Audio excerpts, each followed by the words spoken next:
On Christmas Eve, when they didn't leave even a single empty chair for me, I finally understood that doors don't just close, they reveal the truth of relationships. If this story touched your heart, tell me where you're listening from, and if you're new here, don't forget to subscribe for more. I've always believed that Christmas Eve carries a kind of hush around it, a softness that settles over the world like powdered sugar dusted on warm bread. Even when life turned harder with the years, even when my hair silvered, and the house grew quieter, I carried that feeling in me. It was my favorite day of the year, maybe because it reminded me of the years when my son, Daniel, was small, and his laughter filled the rooms like bells. Those memories are what made me keep giving, even long after he became a man and long after he married a woman who never truly wanted me around. I don't speak badly of her, or at least I try not to, but Lisa always treated me as a shadow at the edge of their perfect picture. A figure to crop out whenever possible. Still, I kept showing up. With gifts, with casseroles, with knitted scarves, with babysitting offers they never took me up on because they didn't want children yet. I told myself that people soften over time, that holidays had a way of melting the frost between family members. This year, I arrived with an apple pie still warm from the oven. Steam curled from the vents in the crust as I stepped up to their porch. I'd folded a small envelope into my coat pocket, Daniel's favorite childhood ornament, a hand-painted wooden train, along with a handwritten letter telling him I loved him and was proud of him. I knocked, smiling already. The door cracked open just enough for me to see Lisa's face. She was dressed beautifully, in soft gold silk, her makeup perfect. Behind her, warm light glowed, and I heard laughter. Not mine, not Daniel's, but her family's. Her mother, father, 2 sisters. I recognized the voices. She stepped out onto the porch and shut the door behind her, blocking my view of everything inside. That was the first sign that something was wrong. "Oh," she said, adjusting her earring. "You're early." I wasn't. I was exactly on time, 6 p.m. I double-checked the text. "I brought the pie," I said, lifting it slightly. "And the ornament for the tree." She didn't reach for either. Instead, she tucked her manicured hands into her sleeves as if bracing herself. "Listen," she began, "Daniel and I talked about this, and we think it's better if you sit out Christmas Eve this year. We have a lot of people inside and not enough space." I blinked. Surely I'd misheard. "Sit out," I repeated. "But I always come on Christmas Eve." "Well," she said with a sigh, "this year is different." It was then that the door opened again, and Daniel stepped out onto the porch. My heart lifted. Maybe he'd fix this misunderstanding. Maybe he'd say she didn't mean it like that. Instead, he laughed. Not unkindly, but casually, dismissively, like the whole situation was a minor inconvenience. "Mom, it's not a big deal," he said, rubbing the back of his neck. "We just want a quiet evening. Lisa's parents are already here, and with everyone. I don't want things to feel crowded." Crowded. I looked past him into the house. I saw space, so much space. Their living room was large enough for 20 people, let alone 7. "But I brought dinner," I whispered. "And the pie." Lisa shook her head. "Another time, okay?" He put a hand on the door. "Merry Christmas, Mom," he said, and before I could respond, before I could even lower the pie, he shut the door. Just like that. I stood on the porch as the winter wind bit through my coat. I waited for the door to open again, expecting Daniel to realize what he'd done. To come out and apologize. To say he didn't mean it. He didn't. The porch light flickered once and then went still. Inside, I heard music, a clatter of plates, laughter, and none of it was mine. My fingers went numb around the pie dish.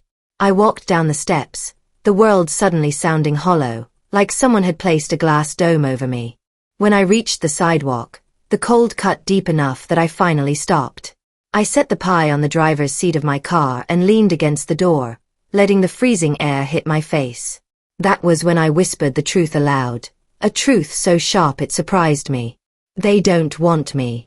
I don't know how long I stood there, the sky darkening, my breath fogging in front of me. My heart felt like a small bird fluttering in my chest, trying desperately to escape.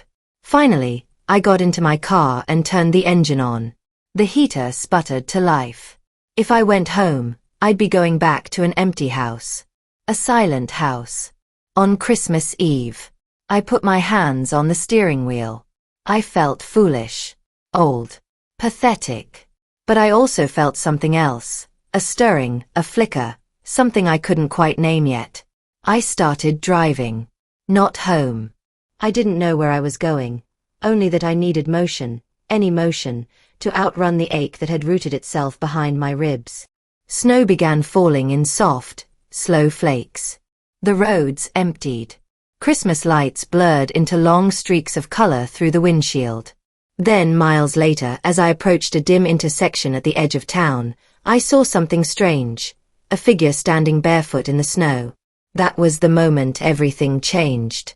The closer I drove, the more unreal the scene became. A barefoot woman, barefoot, on a freezing Christmas Eve, stood beneath a flickering street lamp. Her hair clung to her cheeks, wet from melted snow.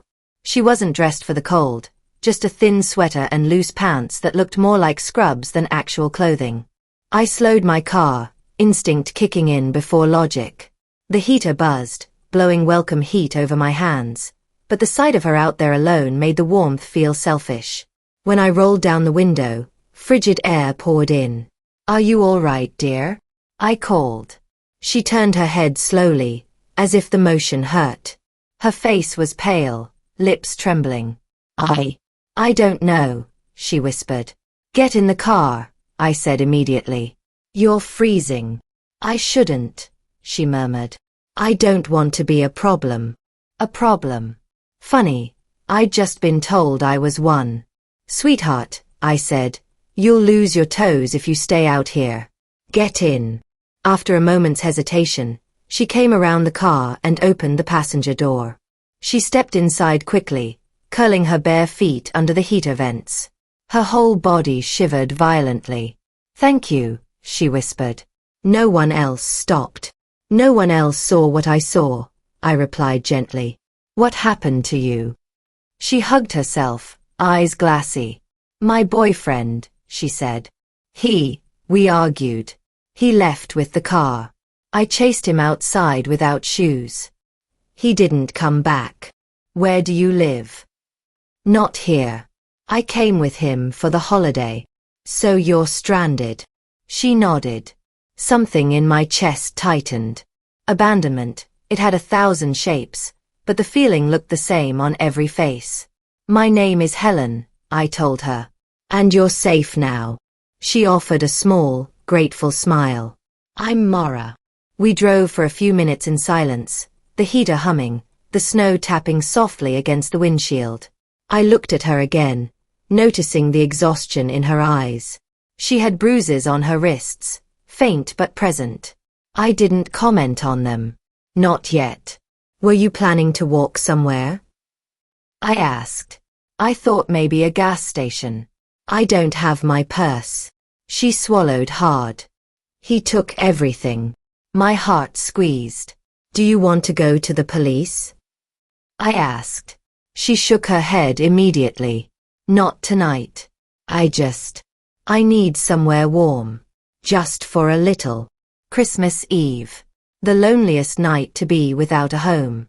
I made the decision quietly, the way mothers make decisions before their children know they need help. "You can come to my place," I said. "Have something warm.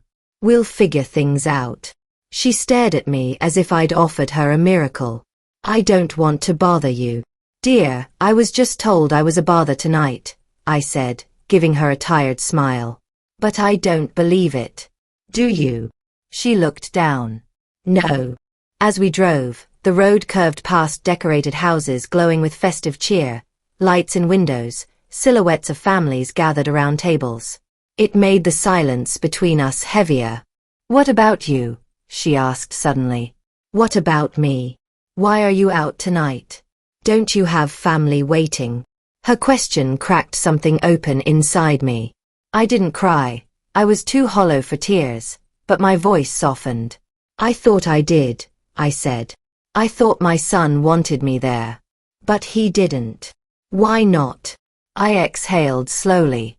I think people forget who's helped them sometimes.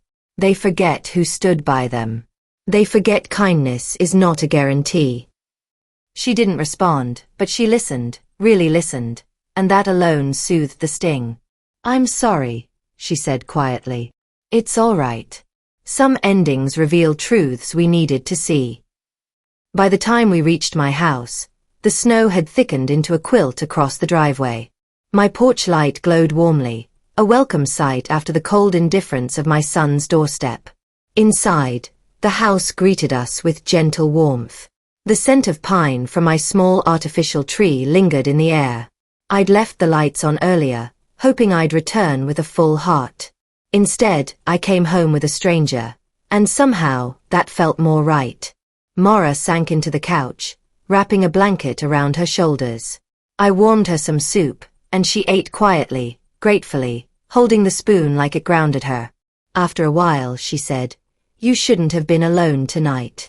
"I wasn't," I said, giving her a soft smile. "You're here." Her eyes glistened. I hope I'm not a burden." "Burden," I murmured. Funny word. People throw it around when they forget how much they've been given. The clock ticked softly between us. Snow kept falling, muffling the world outside. That night, unlikely, unexpected, was the beginning of something I couldn't yet name. But the loneliness that had clung to me like frost started to melt just a little. And I didn't know it yet, but Mara's arrival would set in motion events my son would never have seen coming. The next morning, sunlight filtered weakly through the curtains, casting pale gold across the living room. I found Mara sitting at the kitchen table, wrapped in my thick green robe. Her hair was damp from the shower, and steam curled up from the cup of tea she held between her palms. "You're up early," I said, tying my own robe tighter around my waist. "I didn't sleep much," she admitted. "But I feel safe." I haven't felt that in a long time. The way she said it made me sit opposite her. "You can stay as long as you need. We'll sort things out properly today." She nodded, though uncertainty flickered through her eyes. When you've been treated carelessly, kindness feels like a trick at first. I understood that all too well. "Do you have anyone who can help you?" I asked gently. She hesitated. "My sister. But she's 3 hours away, and she and I aren't close." "Sometimes people surprise you," I said softly. "Sometimes they don't." She looked at me with a sad smile.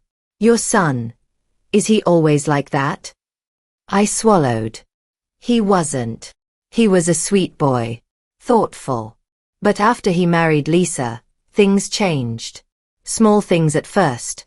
Missed calls, short visits, comments about how he was busy. I tried not to take it personally. "People can get influenced," she said.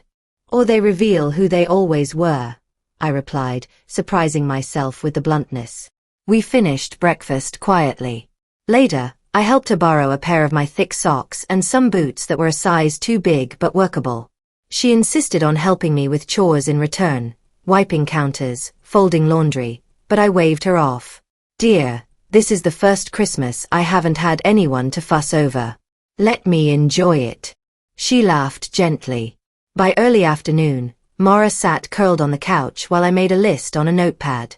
It felt good to have purpose, to have someone to help who appreciated it. "All right," I said, tapping my pen. "We'll start by calling your sister. Then we'll see if we can get your belongings back. If not, we'll replace what we can." "You don't have to do all that," she murmured. "But I want to." She swallowed hard, emotion tightening her voice. "Thank you." It was nearing 2 p.m. when the loud, sharp sound of knuckles hitting the front door startled both of us. Mara froze. "That's him," she whispered, terror flooding her features. I set my pen down and stood slowly. "Stay here." I walked to the door and opened it just a crack. A tall, broad man stood on the porch, Mara's boyfriend. I recognized instantly from her description. He wore a smug expression, arms crossed, and behind him sat the same car she described, idling as if ready for a quick getaway. "Where is she?" he demanded. "She's safe," I said calmly. "And warm. Something you didn't bother ensuring." He smirked. "Lady, she came after me. I didn't do anything wrong. You left her barefoot in the snow." He shrugged. "She overreacted." My jaw tightened, but I didn't show fear. I'd known men like him before, men who relied on intimidation more than decency. "You need to leave," I said. "I'm taking her with me." "No," I replied firmly. "She's not going with you. She doesn't want to." His smirk faltered. "Who do you think you are?" "A woman who still knows the difference between love and control," I said sharply. "Now leave before I call the police." He stepped forward, but I didn't flinch. He expected fear, but what he saw in my eyes made him pause. Seconds later, he lifted his hands in mock surrender. "Fine. She's your problem now." He turned, spat into the snow, then climbed into the car and sped off. I shut the door, heart pounding. When I turned around, Mara was trembling. "I'm sorry," she whispered. "I never wanted to bring trouble to your home." I crossed the room, sat beside her, and took her hands gently. "You brought honesty," I said. "That's not trouble." She cried softly, and I held her until her breath steadied. Once she calmed, she looked at me with a fragile kind of hope. "Do you think things get better?" I smiled faintly. Life has a strange way of giving us the people we need, not always the people we expect. Later that evening, her sister returned my call and agreed to come get her the next morning. "Tell her I'm coming," she'd said with urgency. "Tell her she's not alone." Mara cried again, this time with relief. As for me, I spent the rest of the night thinking about how people treat the ones who love them, how easy it is to forget gratitude, how easy it is to justify cruelty when someone else stands by quietly. But I wasn't quiet anymore. And my son. Well, he still didn't know it yet, but life was about to teach him a lesson he couldn't laugh away. Mara's sister arrived early the next morning, a brisk, determined woman named Claire who hugged her tightly the moment she stepped inside. Seeing the two of them together eased something in me. Mara wasn't lost. She wasn't broken. She had somewhere she belonged. Before they left, Mara hugged me for a long time. "Thank you," she whispered. "You saved me." "You saved me too," I said honestly. "More than you know." After they drove away, the house settled into a quiet I wasn't ready to face. But I wasn't the same woman who had walked away from her son's porch with a cooling pie on her lap. I felt something steadier inside me now, a sense of clarity that had been waiting years to arrive. That afternoon, I decided to take a walk. Snow crunched beneath my boots, and the air carried that sharp, bright smell winter always has the day after a storm. As I rounded the corner near the church, I saw someone sitting on the bench outside. Daniel. My son. He was hunched over, elbows on his knees, staring at the ground.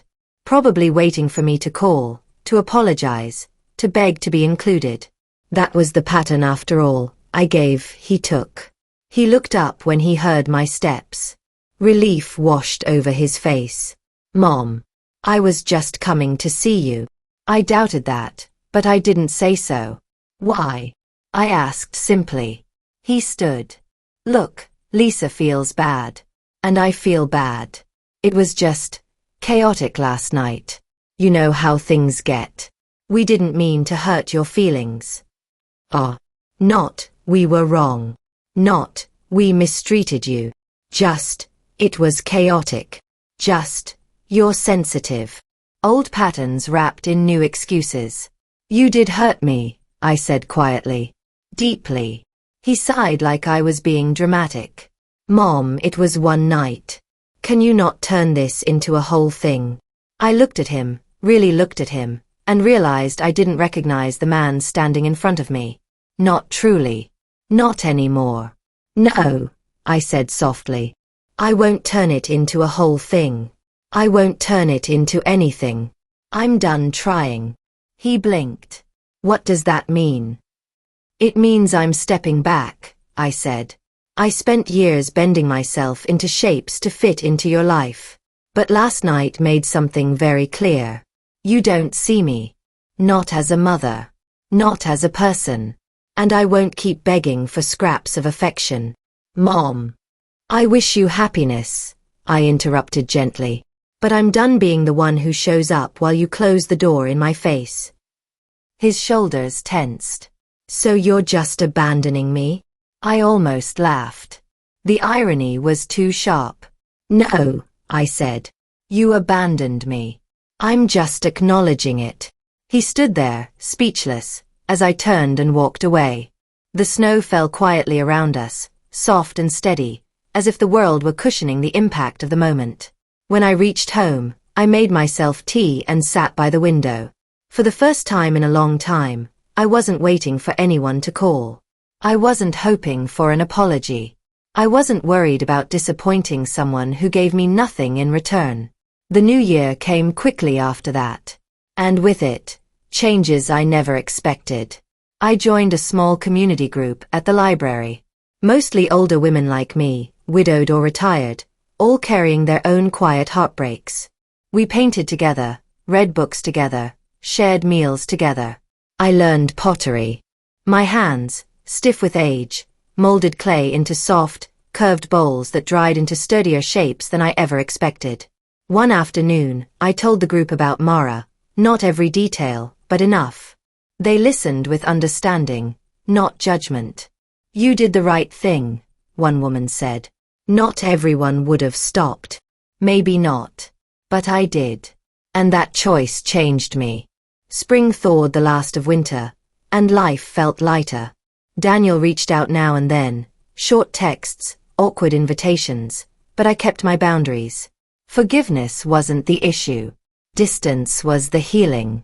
And then, on a quiet April morning, I received a handwritten letter. From Mara.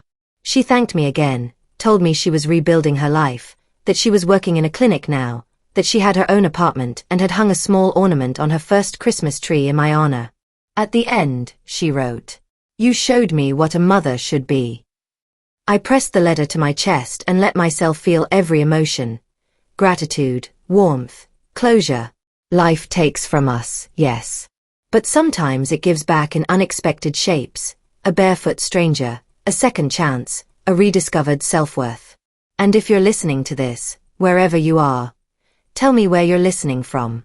I'd love to know who my story reaches. Because we all deserve to be seen. We all deserve to be valued. And sometimes, the family we choose arrives on a cold night when we least expect it.